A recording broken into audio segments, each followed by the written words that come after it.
सरकारी खरीद 1 अक्टूबर से हरियाणा में शुरू हो चुकी है, लेकिन रोहतक जिले की अनाज मंडी में अभी तक भी कोई किसान धान की फसल लेकर नहीं पहुंचा है।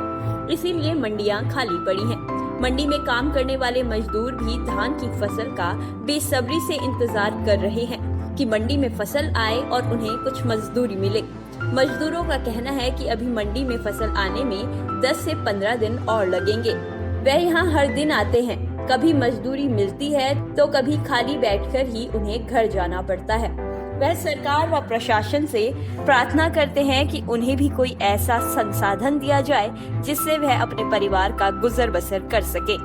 सितंबर के महीने में धान की फसल मंडियों में आना शुरू हो जाती है और इसीलिए सरकार ने धान की फसल की खरीद 1 अक्टूबर से शुरू कर दी है।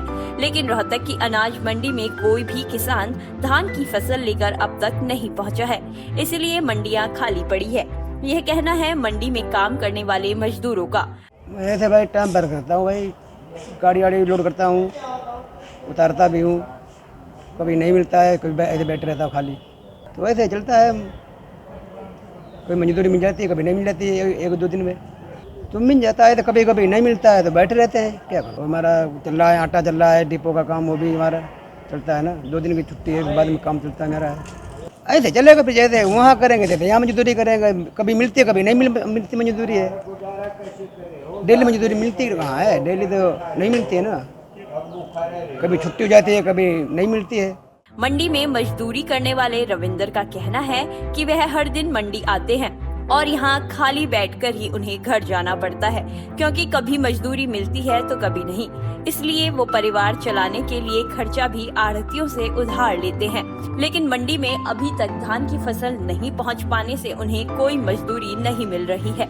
हालात ये हो गए हैं कि अब उनके लिए परिवार का गुजारा चलाना भी मुश्किल हो रहा है।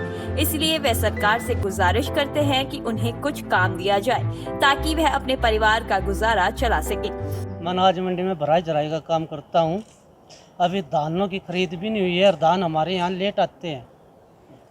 हम अपना टाइम पास करें, दुकान पे आना पड़ता है। सरकार से हम उम्मीद करते हैं कि हमारे लिए भी कोई साधन ऐसा करे, हम 12 मास काम करें और बच्चों की पढ़ाई जारी रखें। खाने के लिए खर्चा भी नहीं है इस टाइम पे जी। क्या करें, दुकान पे आना पड़ता है, दुकानों पे रहना पड़ता, मंडी में काम आएगा जब करेंगे, नहीं तो ऐसे ही चले जा खाली बैठ के। परिवार का गुजारा, कभी कोई गेहूँ आ जाते हैं, कभी सरसों का दिवाली आती है 15 दिन में 20 दिन में, उसी से बस काम चलाना पड़ता है जी। उधारी भी लेनी पड़ती है, उधार लेना पड़ता है जी। दुकान से पैसे उठाते हैं, फिर सीजन में उनके कटवाने पड़ते हैं। मजदूर सत्यनारायण का कहना है कि अभी धान की फसल मंडी में पहुंचना शुरू नहीं हुई है। वह फसल आने का बेसब्री से इंतजार कर रहे हैं, लेकिन फसल आने में 10 से 15 दिन लगेंगे। तब तक उधार लेकर ही परिवार का गुजर बसर कर रहे हैं। मजदूरी का काम करते हैं अनाज मंडी में। जो बताइए, लेकिन अभी तो कोई फसल नहीं आई मंडी में, कैसे काम चल रहा है? बस उधारी लेके कर्ज उठा के एक टाइम भूखा रह के। धान की फसल का इंतजार तो अभी 15-20 दिन के बाद आएगी। कब काम मिलेगा? हाँ, जब काम मिलेगा। इतना तब तक कैसे गुजारा चलेगा? बस ऐसे ही बैठ के उधारा लेके।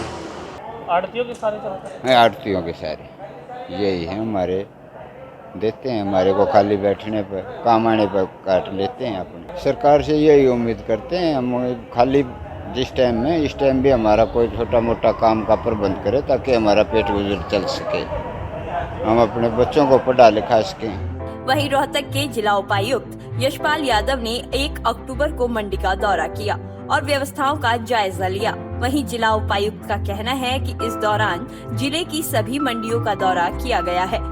अधिकारियों से मुलाकात कर उन्हें दिशा निर्देश दिए गए हैं कि फसल लेकर आने वाले किसानों को किसी तरह की कोई दिक्कत ना हो। हरियाणा सरकार के द्वारा आज से प्रोक्योरमेंट शुरू हो गई है और कल माननीय मुख्यमंत्री जी ने बैठक करके सभी उपायुक्तों को और बाकी ऑफिसर्स को निर्देश दिए थे कि मंडियों के अंदर प्रबंधन ठीक हो, इस बात को सुनिश्चित करना है। इसी कड़ी में आज सारी जो हमारी मंडियां हैं उसमें कोई न कोई ऑफिसर गए हैं। मैंने भी महम और रोहतक दोनों मंडियों का दौरा किया है और यहाँ पर जो हमारे ऑफिसर्स हैं, प्रोक्योरमेंट एजेंसीज़ हैं, आढ़तियों की एसोसिएशन है, उन लोगों से बातें की हैं और प्रबंध ठीक रहे इस बात के लिए उनसे चर्चा की है। आपको बता दें कि मंडियों में फसल ना पहुंचने का कारण ये है कि अब भी किसानों के खेत में 4 से 5 फुट पानी भरा हुआ है, जिस कारण धान की फसल खेतों में ही खड़ी है। बीते सप्ताह हुई बारिश के कारण किसानों के खेतों में जल भराव हुआ है, जिसे निकाल पाने में अब तक इरिगेशन डिपार्टमेंट के छक्के छूट रहे हैं। खेतों में पानी खड़े होने के कारण अभी तक ना ही धान की फसल की कटाई हो पाई है और ना ही अभी तक उनमें अंकुर आ पाए हैं। अभी तक धान की फसल रोहतक जिले में जस की तस खड़ी नजर आएगी। अब देखना ये होगा कि आने वाले 10 से 15 दिनों में किसान अपने खेतों की फसल मंडियों तक पहुंचा पाने में सक्षम होते हैं या फिर पानी के कारण इस बार भी धान की फसल खराब होती नजर आती है।